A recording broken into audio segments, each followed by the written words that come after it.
Did you know that alcohol-free beer is actually really good right now? We have been waiting for over 50 years to see alcohol-free beer on the market where it doesn't matter if there's alcohol in it or not. It has become so tasty, so enjoyable that we just don't care anymore if there's alcohol in it. And there is one more technique coming up more and more, which is basically fermenting that stuff, but there is no alcohol. So yeast are just doing differently. And one of the most favorite beers I have tasted over the last, I don't know, 12 months is Broother from France. François is a very, very lovely human being. He was at Freiheit Festival with his startup brand from France, and right now we have him on this episode talking about alcohol-free beer in France, how tough it is in a very, let's say, traditional alcohol-focused market to grow an alcohol-free brand, what craft beer actually is, and we ended up with one of the best recommendations for curious people in the alcohol-free space I've ever heard. Have fun with the episode.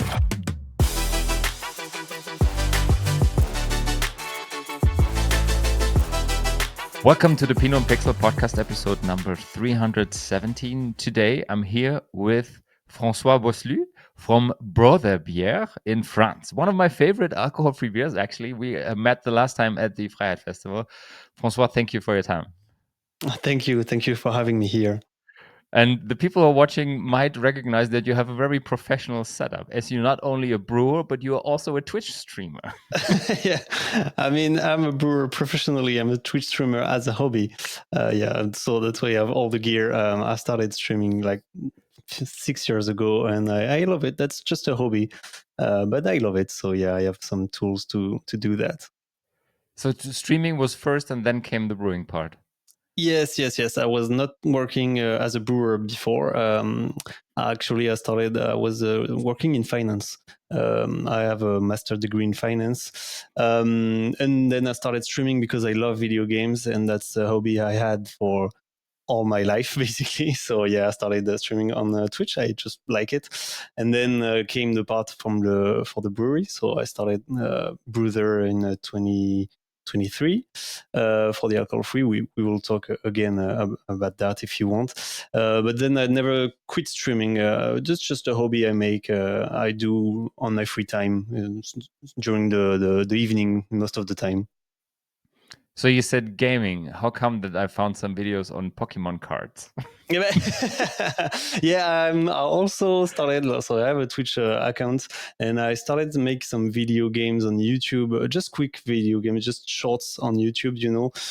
Quick videos because they're easier to make for me. As I'm not a professional, I don't have time to build and make a huge 20-30 minutes video on YouTube. But I think there is some stories in the video game world that are worth saying, worth listening to the people that don't know it. And it's more or less correlated to the video game world. So the Pokemon cards are actually really close to the video game world. And there was just like a few, stories on video games. It's like Easter eggs maybe, or interesting story that are related to video games, and I think I want to just tell to people. And I mean, the people who are familiar with Pokemon cards might know that there is a very good connection to someone like you who came from finance, because some of them are very expensive. Yes. Actually, I'm not a big. I don't follow the Pokemon cards market that much, but as I heard, I think the Pokemon cards is less expensive than it was 5 years ago or 6 years ago. It was like a huge spike in the prices, and then it's still expensive, just not as much as it was. I think maybe Pokemon cards fan in your viewers can tell us. We'll see. Yeah, following in tech and also the crypto space. I've been part of the last 5 to 6 years as well. There are some intersections, and people know some stuff about both of the areas. Is there any influence you are having when it comes to Twitch streaming and your products? I don't know, product placement or stuff like that. Yeah, product placement. Yes and no. So the first thing is I wanted to make all my communication and marketing close to the video game world and Twitch streaming and stuff like that because that's what speaks to me. So I don't right now. I don't have all the need the means to do that. But in the future, I hope I can become close to the video game world and the Twitch streaming world for my communication, for my marketing. Like maybe give some beers to some events in the video games, like speedrunning events or stuff like that. I love this kind of events, and I would be thrilled to sponsor these events. So one day maybe, and also yeah, the design of the cans I have. It's not inspired by video games, but that's kind of the stuff. It's if you see the cans just behind me, it's like pixely stuff. It's not pixely, but it's called parametric design. So it's made by an algorithm that make the design when you give it some numbers, and it give this parametric design every time. It's not really video games, but it's kind of high tech maybe design kind of stuff. So it just speaks to me. That's a story I haven't known before. It's one of the rabbit holes we can dive deeper into. It. Oh yeah, yeah. Well, I mean, I don't want to talk too much, but if you want to know the true story, is like when I started Broother Beer. So I started, like I said, in finance, not as a brewer. So I needed to learn how to brew, and I started the business with one thing in mind. I wanted to get the beer that my fellow workers, fellow brewers were doing really well. So there was like a lot of craft beers in France. So I wanted to get this craft beer, de-alcoholize it, and then sell it, put it in can and sell it with my brand as a partnership with the craft brewer. So that's why it's called Broother. It's brewer and brother. Brewer because it's a beer, and brother because I'm not a brewer, but the people are, and I'm working with them like as a team, as brothers. So that's where we started, and all of this is like for the design. That's why it come also. So Brother is the name, and we work with the brewers, and also the design is made by the people making the beers. The idea was when the brewer gave me his beer has a certain type, a color, some bitterness, all these kind of elements, and you can put numbers on that. And so on the parametric design, we have an algorithm. You give the number of the beer to the algorithm, and it gives this design in return. So it's every time it was supposed to be every time a different design for every beer and every brewer I was working with. But the business changed, and I changed my way of doing. But that was the start of the idea. And I have the feeling that both the gaming world and also people working in finance or as consultants, like hardworking people, there is this very, very strong connection to alcohol free and a huge potential as well. So I totally Yeah. see the potential when you say I want to give my alcohol free beer to gaming competitions and stuff like that. Yeah, exactly. I mean, you see a lot of people. I don't know if it's the same in Germany, but in France, you see so many streamers, YouTubers having a partnership with, drink brands, not beers, not but drinking beers, like a brand like, I don't know if I can say the name of the brand here. I Just don't know if I have. It's fine. It's the brand Holly. It's like stuff you put in the water that gives taste to the water, and like all the streamers and YouTubers in France are have partnership with this brand.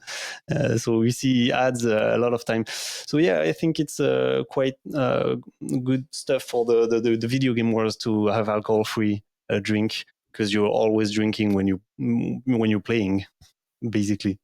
Yeah. So if I got it right, you are the head of the company, you're responsible for marketing and everything, but you have a contractor that brews the beer. So yeah, that was the at the beginning. That was the plan. At the beginning, I was wanting to. So the brewers make the beer, I de-alcoholize it with the machine, I put it in cans, and then I set it with my brand in partnership with both brands. So that was the Broother brand, and every time you could have the name of the brewer on the can. That was the beginning in 2023, which has changed last year because it was not doable anymore. Since I did not de-alcoholize anymore. At first, I was de-alcoholizing, then I will not de-alcoholize. I changed the process. So since I changed the process, I also changed the way of doing the beer, and I started to do it myself. So I do all the beer myself, and I'm not working with brewers anymore. Okay, and this happened in parallel to coming from reverse osmosis and then using your own yeast streams that actually do not produce that much alcohol. Yeah, exactly. So yeah, I started with reversal osmosis, as you say. That's how I started. When I started the business way before, I searched how I can make alcohol-free beer. So I searched for the best ways to do that. There is several ways to do it. You have de-alcoholization or you have the yeast, but back then in 2023, it means it was just 2-3 years ago, but it's really big in the alcohol-free market. And the yeast was not as specialized as it was now. Now the yeast are really, really good, and you can make really good products. 3 years ago, it was not the case. I know it seems amazing, but yeah, in 3 years, the gap is insane.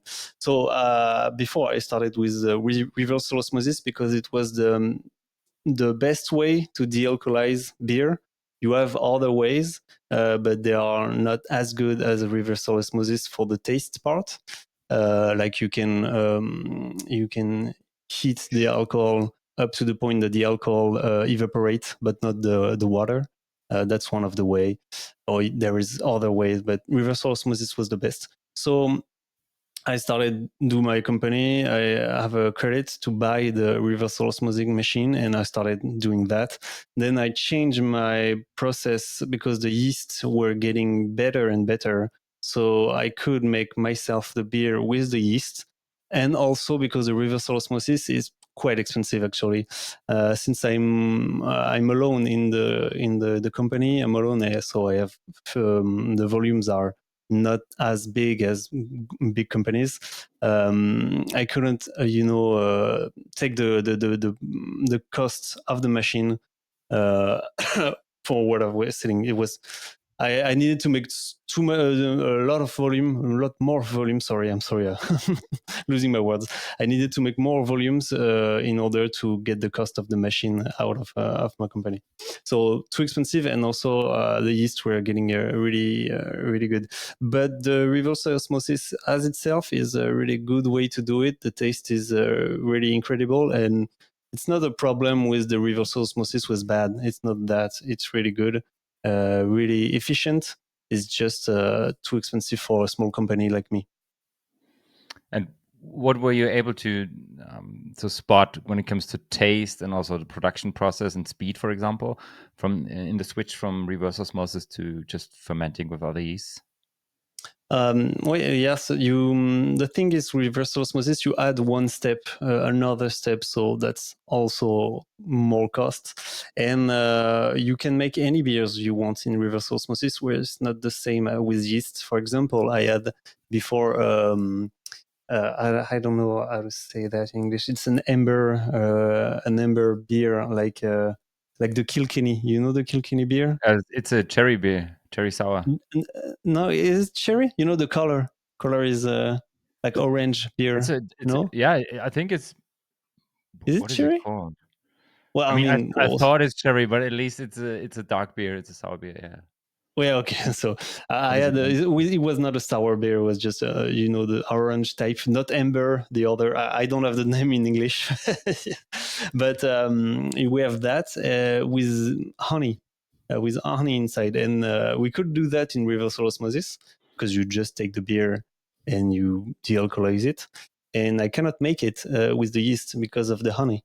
The honey make too much fermentation, and we cannot do that in alcohol free. Well, I mean, it is possible, but really hard, not as good as you can do in reverse osmosis. So Okay. yeah, the taste changes like that. Some stuff are doable, and some other are not. So you can make ales, you can make IPAs, I guess, and Yeah. stout. What about stout? Yes, yes. Different yeast every time, different yeast, and also different, of course, malts and cereals. That's Hmm. what make the stout beer. But yeah, reverse osmosis, you can do everything. Whereas with yeast, it's difficult for some stuff to make. So it's But basically it's a manufactory right now. You have a big hall or something where you store everything and you just brew your beer.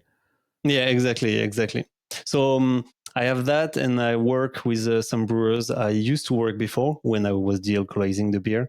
I work with them so they can, lend me the production part of their brewery because they are bigger than me. So I brew some stuff, some beers, but it's too big for me to handle all of this by myself. So I work with the brewers. I ask them if they can produce some of my beers. They have the recipe. We work with the recipe together, and I just buy them the beers like a contract brewery. Hmm. You have already produced some beer with the alcohol-free yeast, right? Yeah, all What of is them are. Yeah, it's all alcohol free with the alcohol free yeast since 2024. It's like 1 year and a half, 2 years I've doing that. so the beer we had at the festival was already Well, produced with these yeasts. yes, yes, Ah, exactly. I thought it Okay. was still dealcoholized because the sugar levels are so low. It's 0.7. It's one of the driest beers on the market. Yes, yeah, yeah, yeah. No, it's already with the yeast already. Ah, nice. Okay, I didn't know that. What do traditional brewers think when there is a finance guy coming and say, "Please brew alcohol-free beer with me"? they're actually they really do not care. I don't know if it's the same in Germany, but in France, most of the brewer are actually not brewer at the beginning. They are doing all the stuff, and then one day they just say, "I don't want to do that stuff anymore. I'm going to brew my beers." And all of the brewer I work with are actually not brewers at the beginning. They were doing other works before, other jobs before. So that's not a problem. Okay, Most of so them are like me, actually. okay, at least it's more open-minded. Let's put it like this. Yeah, yeah. Okay. How's alcohol-free beer doing in France? I mean, France is a very, very traditional wine market where it's very closely related to culture. And there are even these pictures in the 70s or in the 50s, where you fed children wine for lunch at school. So, how's Yes. alcohol-free beer doing? This is real. It is really interesting because the alcohol free is getting bigger and bigger. It's really growing really fast. That's real. You cannot argue with that. That's growing really fast. But on the other end, there is a real strong resistance with the alcohol-free with free market. People are, like you said, are really close to the wine, really attached to the traditions. So when you talk to the people and say, "I want to make alcohol-free beer," I'm not even talking about alcohol-free wine because I'm not doing it, so I'm not in the market and I don't know as much as people making alcohol-free wine. But I think it's the same. When you say to these people, "I will make alcohol-free beer," they'll kind of laugh at you. Say, "What's the point of having no alcohol?" And which is weird. I don't know why, but yeah, for them it's just like this is like that. Beer has alcohol, wine has alcohol, and you don't make wine without alcohol because that's the way it is. They are not thinking further than this most of the time. I mean, of course, people are mentality are evolving, and people are evolving in the good way. But yeah, some people are like that. And a lot of people are like that. But on the other hand, people in France are drinking less and less alcohol still. That's why the alcohol free is growing, and also the beer market by itself, the beer market with alcohol also is really fast growing in France because people are drinking less wine, and I think they are not drinking less wine because they don't like wine anymore. I just think there is too much alcohol in the wine. So the beer is like the in between that is satisfying. You can drink a beer and it's not as powerful as a wine. So the beer market is growing, and by extension, the alcohol-free beer market is growing also, but still some resistance. And I would expect similar things with the cider market. Yeah, maybe the cider market. I don't know that market that much actually, but Because yeah, maybe. when you go to the northern part of France, where you barely have wine regions, Normandy, Bretagne, they Hmm. have so many of these artisanal breweries where you either have beer and or cider. And cider, I mean, you can make really good cider, produce like champagne, just bottle fermented, 3 years of lees aging, stuff like that, with I don't know 5, 6, 7 alcohol. Hmm. And thinking about the process you were going through with the yeast, it might be an option for alcohol-free cider as well. I have only tasted 2 ciders in my life without alcohol. One is from a very big one, and one is a startup like yours in England. So I don't know if the market is too small. Yeah, I don't know that market that much, but yeah, maybe it's still growing. I also know the cider is growing in France for the same reason, because yeah, it's less alcohol than wine. So yeah, I think there is a market, but we are really attached to the tradition, and there is a strong resistance just for the alcohol, which is, I think, to me, it is stupid. I don't want, you know. I'm sorry to say that, but that's what I think. Just really focused on the alcohol thing and not on the tastes, which I find weird. But you know, yeah, the cider is a big thing in France. I don't know if you know it, but in France, in the work convention, as you start a job, you have the work convention of all the laws that protect the salaries, and you have the right to drink cider at work. That's in the law. I don't know if you know this. No? Okay, wow. Before the wine and the beer was in the law, so you have the right to drink that part just get cut off. You don't have the right to drink wine and beer anymore. But the cider is still in the law. Most of the people in France don't know that either, but they have the right to, actually, by law. Okay, that is interesting. Maybe it's because they wanted to push cider sales again. I don't know. Maybe. Well, That's that. I'm sorry. It come with all the tradition stuff we were talking about. You know, like the cider is in the law. Nobody knows that. I'm sure 90% of the salaries don't know they have the right to drink cider at work, but it's still in the law. You know, it's really traditional stuff. So, yeah. I'm sorry. Yeah, and the traditions change. I don't know if you can see that behind me. There's this. It's an advertisement from France from the 1970s. There was this campaign, Santé Sobriété, Hmm. where they try to advertise, guys, you have to drink less.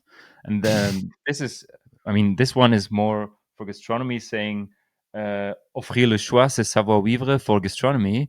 But my favorite one is, you see a guy with a big bottle of wine, and it says, please think about not drinking more than 1 liter per day. it's, it's crazy times, actually. Well, yeah. Um, we were talking about that in the intro. Do you still drink alcohol, or have you ever drunk alcohol? Yeah, I was drinking alcohol before, and I still drink, but less and less. It's almost zero now. As I'm getting older, I'm not getting the effect of the alcohol is too much for me, and also I'm drinking less and less because I can the effect of the alcohol is too much for me now. When I drink one beer now, I sleep bad. So you know, I'm starting to. I will probably cut off alcohol completely. Right now, I'm certainly drinking one beer like every 2 weeks max, maybe a week. That's the max I do. Will probably be zero by the time by 2026. Yeah, and I mean, same is happening to me, and I have the feeling that we are very lucky persons when this just happens, let's say, accidentally. So Mm. we don't force ourselves to not drink anymore. We just discover there's enough to taste. There are really good alcohol-free products, and we just don't need the alcohol, especially when it has this weird after effect. You sleep worse, and we were talking about this in the beginning. I wake up the next morning after one beer, and my head is like Yeah, really that did. size. Just because, I mean, if you turn 35, 40 plus, then it is an issue, actually. So yeah. It is completely, yes. And also the fact that I'm drinking less and less make it myself less and less resistant to alcohol. I guess I think if I was still drinking, I will be a little bit resistant, but that's not a good idea. You know, that's not an advice.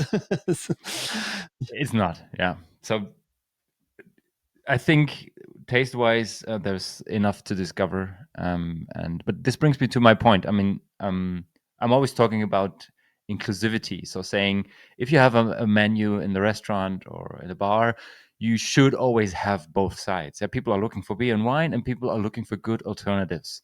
Mhm. Um, what would you say is your biggest challenge or struggle when it comes to positioning alcohol-free beer, especially in a wine market like France? Mm.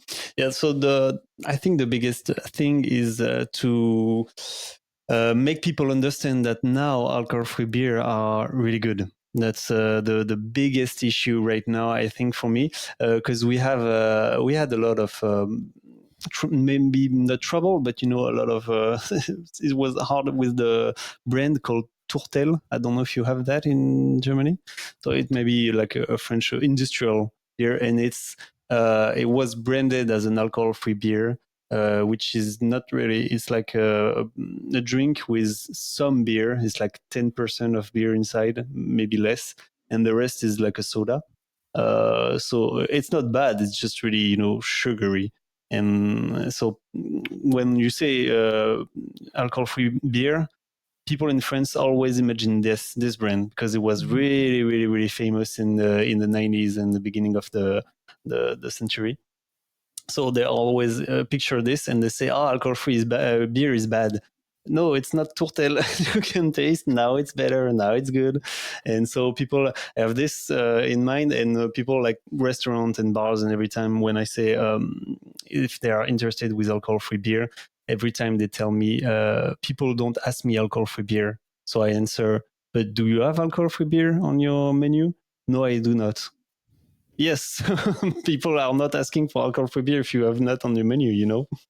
So yeah, that's the biggest for me. It's the biggest things to surpass to overcome in France. So when I want to sell alcohol-free beer, there is a lot more friction, but that's the biggest one.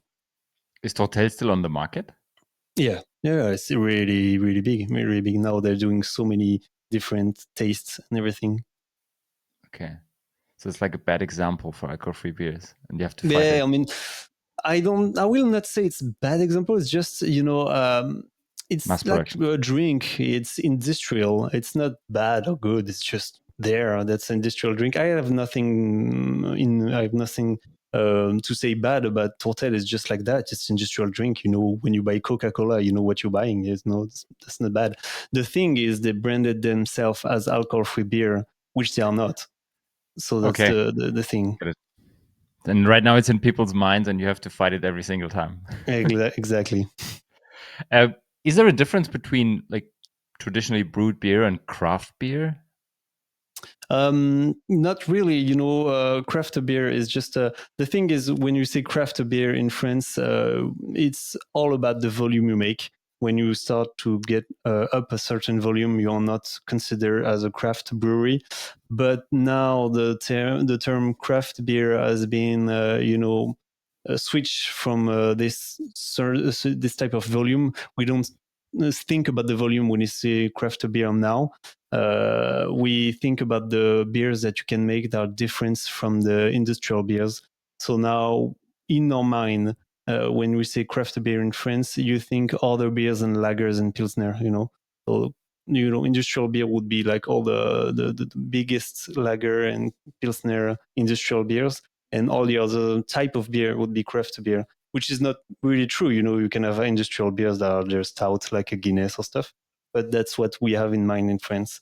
When you make an IPA will be considered as a craft beer by French people. But I think some breweries are making IPAs and there are industrial beers like Brooklyn or stuff like that.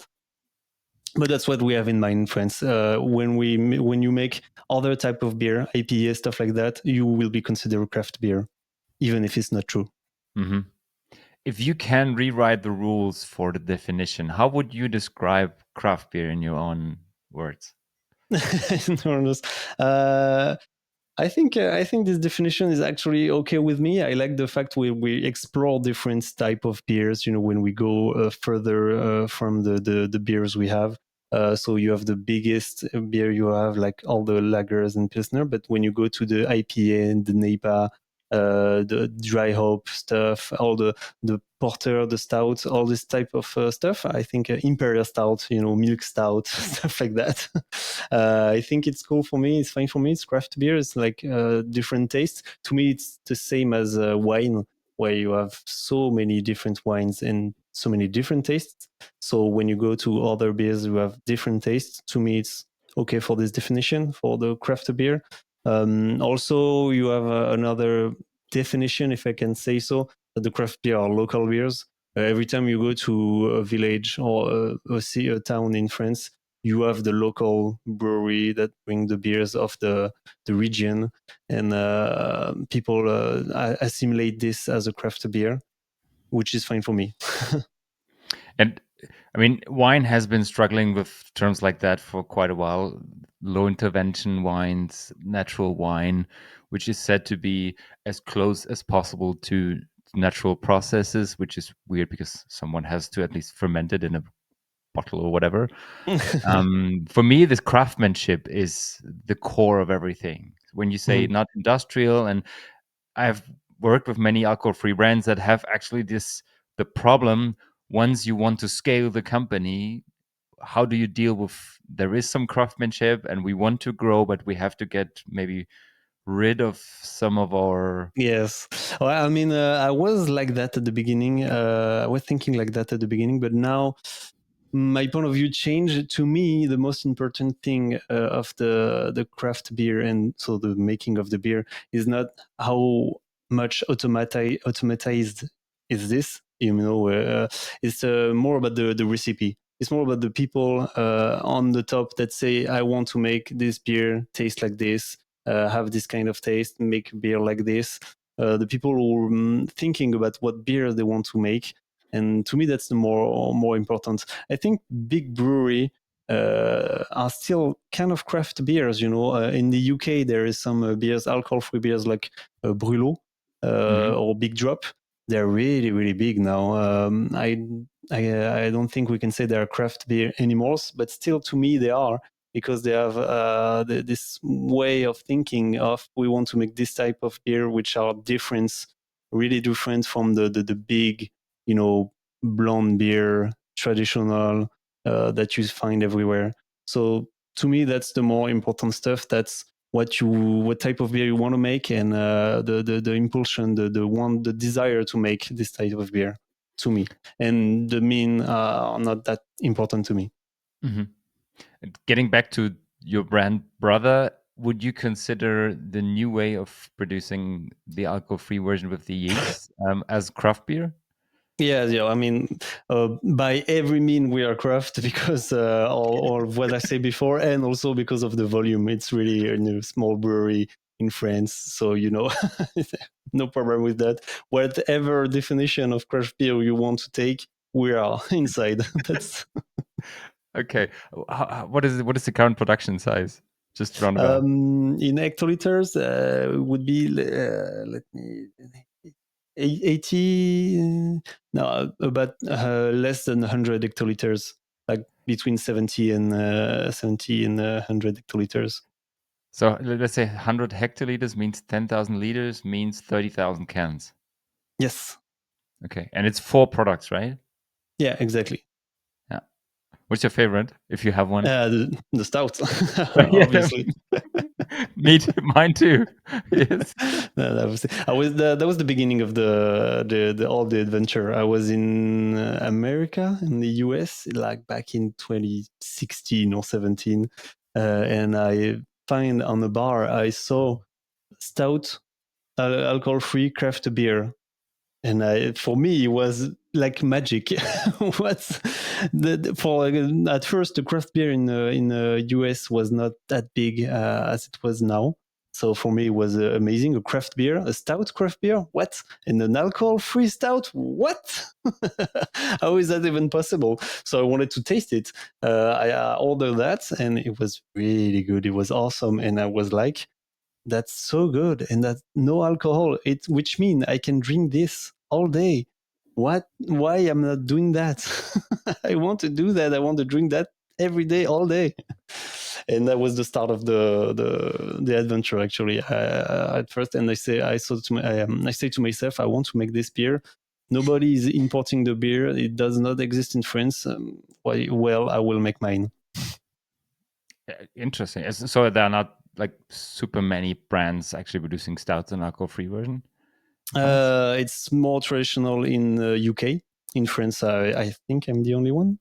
In alcohol-free beer, I mean, a lot of traditional craft beers in France are making stout, but it's kind of rare. And in alcohol-free version, I think I'm the only one, but I'm not sure about that. Maybe there's some people, but if there is other people, it's really rare.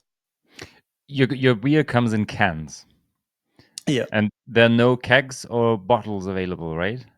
I'm doing some kegs more and more for people who ask me. So yes, kegs is possible, but no bottle. That was kind of the like I said, the philosophy of the product. I wanted to start in cans and keep in cans every time for the whole duration of the brand. So there will be never any bottles. There will be always in cans. I know some people ask me bottles. I know some people want. But I will stick to myself and still in cans. So maybe kegs for people who want it in bottles, but that's all I will make, just in cans. Okay. Yeah, I mean, looking at the markets, I guess the UK is quite familiar with cans, Yes. Belgium, Netherlands as well. Germany is a bit different because we all know that the good beer comes in the 500 milliliters bottle. For the people who are listening who don't know the term keg is basically usually 20 or 30 liters steel Exactly. barrel you just put Yes. under the shelf and you can just have it from the tap. Exactly. So yeah, well, interesting. Good to know because one of the most exciting things at Fried Festival was freshly brewed alcohol-free beer from a keg, and Yeah, only we few can make people that. know that this is existing. It's like U 2017 in the US. Yeah, exactly. Completely. We have to push that more further. Oh, yes, with pleasure. Okay. Maybe to sum this up a bit, what would you like to give to people when it comes to the alcohol-free space as an advice or a hint or whatever? As an advice, it's interesting for that because as we are together, I'm in France, you're in Germany, and when I came to the Freiheit Festival, as a French guy, I saw some stuff in Germany that are different to France. So the advice I will make is not the same as as someone who want to start in Germany, because I think the markets are a little bit different. But if you want to start in France, or in the UK, or in the UK, Belgium, Netherlands, which are really close in the market. We kind of have the same beers in the same market of beers. The advice I would say is the alcohol free is growing. It's fast growing, but don't think to yourself that it will sell by itself and you will sell millions of cans or bottles and everything. There is still it's really fast growing, but we came from solo that you have to work on the competition. You have to sell it, and you have to argue with every people to say yes, alcohol free beer can be good. So yeah, just taste it. So you have to make your beer taste by everyone. And so yeah, the advice is be prepared for a long road. And I mean, this has been one of my, let's say, advices over the last 10 years in consulting in wine as well. The best product is worth nothing if nobody knows about it. And you just Mhm. have to put it on the market and be present and everything. So, yeah, thank you. It's good advice. If this was for brewers. So, right now, there are some people who might be curious and some not. Maybe they know Total. What do you say to them? For the people who don't know the alcohol free beer, I didn't get it. Sorry. Yeah, for the people who are either curious or not curious enough for the alcohol-free space. Oh yeah, People at I Pride think Festival, for example. yeah, the advice you just have to taste it. Really, when you taste it, I think you taste it and everything is done. And when you taste it, it's really so good. And I say that to all the alcohol-free products on the market right now. I think all the alcohol-free products that are put on the market right now are the people like me, so they want to make something they love without the alcohol. So it's all most of the time a good drink, really good. And when you taste it, it's really you think to yourself, why did I drink this with alcohol before? Since it's a poison. So I could have the same thing, get rid of the poison. Good. Perfect. So it's the 2017 US moment of François. Yeah, exactly. For me, that's it. Let's frame it like that. Perfect. François, thank you very much. It was a pleasure. Thank you. I'm Thank you. looking forward to more beers in the future. With pleasure. Thank you. Bye. Bye bye.